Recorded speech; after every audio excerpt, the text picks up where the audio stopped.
నమస్తే, అందరూ బాగుండాలి. ఇవాళ మనం చూడబోయే వీడియో రోటిపిట్టు. ఈ రోటిపిట్టు ఆడవాళ్ళకి కానీ మగవాళ్ళకి కానీ ఎవరికైనా చాలా మంచిదండి. ముఖ్యంగా ఆడవాళ్ళకైతే డేట్స్ సమయంలో ఇది తింటే నడుము నొప్పులు రాకుండా ఉంటాయండి.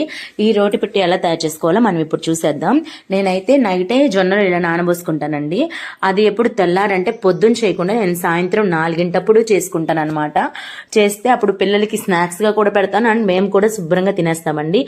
ఇలా శుభ్రంగా కడిగిన జొన్నల్ని ఒక మిక్సీ జార్లో వేసేసి, ఉట్టి జొన్నల వరకే మిక్సీ జార్లో వేయాలండి. వేసి ఇలా కొంచెం పొడి పొడిలాడుతా చేసుకోవాలన్నమాట. అలా మనం ఎన్ని జొన్నలు నానబెడితే అన్ని జొన్నల్ని ఇలా, ఇంకా వాటర్ పోస్తే పని లేదు, ఉట్టి జొన్నలనే అందులో వేసి మిక్సీ పడితే కొంచెం పొడి పొడిలాడుతూ వచ్చిందండి. అది ఒక గిన్నెలోకి తీసుకొని అందులో ఒక టీ గ్లాస్ వాటర్ పోసి కొంచెం తడి చేసుకోవాలన్నమాట. ఒకేసారి మిక్సీలో పోసుకొని చేసుకున్నామంటే చారులాగా అయిద్దండి. అలా చేసుకోకూడదు. పొడి పొడిలాడుతూ చేసి అందులో ఒక టీ గ్లాస్ వాటర్ పోసి ఇలా తడుపుకోవాలన్నమాట. అలా తడుపుకొని అట్లా పిండిని కొంచెం అట్లా అంటే చూసారా ఇట్లా స్మూతీగా వచ్చింది అనమాట. దానిని ఏం చేయాలంటే నేను ఇడ్లీ పాత్రలో ఇడ్లీలు పెట్టినట్టు పెడతానండి. చాలా మంది పిట్టేం చేస్తారంటే ఒకేసారి బెల్లం కూడా ఈ జొన్నల్లోనే వేసేసి ఇట్లా కుడుముల్లాగా వండేసుకుంటారనమాట. నాకైతే అలా నచ్చదనమాట తినడం. అందుకని నేనేం చేస్తానంటే ఓన్లీ ముందు జొన్నలని ఇలా కుడుములాగా ఉట్టి ఆ జొన్న మిశ్రమాన్ని మాత్రం ఇలా కుడుములాగా పెట్టుకుంటాను. చూసారా నీళ్లు తెరులుతున్నాయి. ఇప్పుడు పెట్టేస్తాను. శుభ్రంగా పెట్టేసి ఒక పావు గంట సేపు అయితే వదిలేస్తానండి.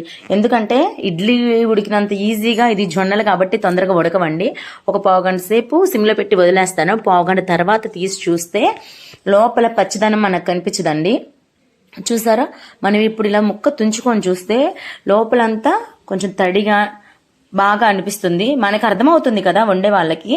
సో అలా అయినాక దాన్ని తీసేసి మనం ఎంత అయితే జొన్నలు వేసుకున్నామో అంతకు సరిపడా బెల్లం, ఎండు కొబ్బరి, యాలుక్కాయలు తీసుకోవాలండి. నేనైతే తీపి ఎక్కువ తింటాను కాబట్టి నేను కొంచెం ఎక్కువ బెల్లం వేసుకుంటాను. తక్కువ తినేటట్టయితే తక్కువ బెల్లం వేసుకోవచ్చు అండి, అది మన ఇష్టము.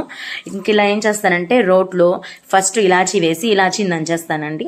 ఆ తర్వాత ఆ కొబ్బరి ముక్కేసి కొబ్బరి ముక్కను కూడా మెత్తగా దంచేసి ఆ రోటి మీదే పక్కన పెట్టుకుంటాను అనమాట. మెత్తగా అయిపోయినాక తీసి ఆ తర్వాత మళ్ళీ బెల్లాన్ని కూడా అదే రోట్లో వేసి బెల్లాన్ని కూడా మెత్తగా దంచుతానండి. చూడండి, ఇలా శుభ్రంగా ఆ కొబ్బరి ఇలాచి మిశ్రమాన్ని దంచి పక్కన పెట్టుకోవాలి.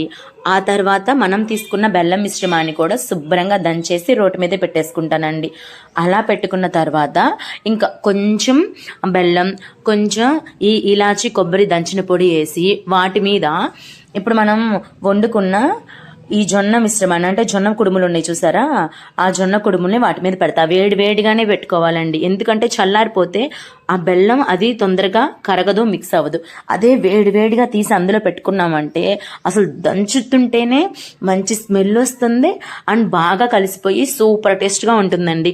నేనైతే వేడిగానే తీసుకెళ్ళి దంచేస్తాను. ఇక్కడ పొయ్యి మీద ఉడుకుతూ ఉంటాయి, నేనైతే ఇక్కడ రోల్ శుభ్రం చేసేసుకుంటూ ఉంటానండి. ఇంక ఇలా శుభ్రంగా దంచేసుకుంటే చూసారా చాలా బాగా వస్తుంది మిశ్రమము. ఇదైతే మా ఇంట్లో ప్రతి ఒక్కళ్ళు చాలా హ్యాపీగా తింటారు. ముఖ్యంగా మా పిల్లలు కూడా బాగా తింటారండి. నేనైతే చెప్పక్కర్లేదు, శుభ్రంగా తినేస్తాను. నేనైనా మా వారైనా పిల్లలైనా అందరం. ఈ నెయ్యి అయితే నేను ఇంట్లోనే కాసానండి. చూడండి, శుభ్రంగా ఒక బౌల్లో వేసి దానిపైన వేడిగా ఉన్నప్పుడే కొంచెం నెయ్యి అలా వేసేసి పిల్లలకి ఇస్తే శుభ్రంగా ఎంజాయ్ చేస్తారు. పిల్లలకు కూడా చాలా బలం అండి. ముఖ్యంగా ఆడవారికి అయితే డేట్స్ సమయంలో ఇది తింటే నడుము నొప్పి రాదండి. మా చిన్నప్పుడు మా అమ్మ అలా కుడుములా తినలేకపోతున్నా అమ్మ అని చెప్పినప్పుడు ఇలా దంచి మాకు పెట్టేది. నాకైతే చాలా ఇష్టం. ఇప్పటికీ నేను అదే ఫాలో అవుతున్నాను. కొన్నాళ్ళు నాకు చేసుకోవడానికి కుదరక తినకపోతే నడుము నొప్పులు వచ్చేసినాయి. ఇంకా అప్పటి నుంచి నెలకు ఒకసారైనా 2 సార్లు ఇలా పుట్టు చేసుకొని తినడం నాకు అలవాటు. నాతో పాటు ఇంట్లో వాళ్ళందరికీ అలవాటు చేసేసాను. పెద్దలైనా పిల్లలైనా దీన్ని చాలా హ్యాపీగా ఎంజాయ్ చేస్తూ తినచ్చండి. నా వీడియో కనుక మీకు నచ్చితే ప్లీజ్ లైక్ చేయండి, షేర్ చేయండి అండ్ నా ఛానల్ని సబ్స్క్రైబ్ చేయండి. Thank you so much.